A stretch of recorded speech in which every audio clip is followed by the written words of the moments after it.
पूर्वतन प्रधानमंत्री अटल बिहारी वाजपेयी 100तम जन्म जयंती पालन। भद्रक जिला चांदबाली ब्लॉक भाजपा पक्षर बुधवार पार्टी कार्यालय भारत रत्न प्राप्त पूर्वतन प्रधानमंत्री अटल बिहारी वाजपेयी 100तम जन्म जयंती को सुशासन दिवस रूपे पालन कर अवसर में चांदबाली गस्थी स्वास्थ्य केन्द्र में रोगी मानक फल बंटन कर जिला साधारण संपादक कमलाकांत सुतार सभापतित्व में अनुष्ठित साधारण सभार दलर वरिष्ठ नेता माने जोगदे वाजपेयी प्रधानमंत्री थिबा समय देश में स्वर्ण चतुर्भुज रास्ता प्रति ग्राम को प्रधानमंत्री सड़क योजना सामिल जल जोगाण और विचक्षण वैदेशिक नीति अविस्मरणीय बोली वक्तव्य रखिथे। ए कार्यक्रम भाजपा राज्य कृषक मोर्चा सदस्य उपेन्द्र राउल,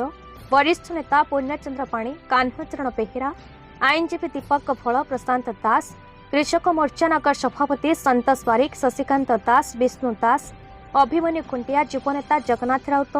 विजय कुमार बेहेरा, एनएससी युव सभापति सुशांत महांती, मीनकेतन महालिक, अभय सामल, सस्मिता दास, अंजना महला प्रमुख उपस्थित थे।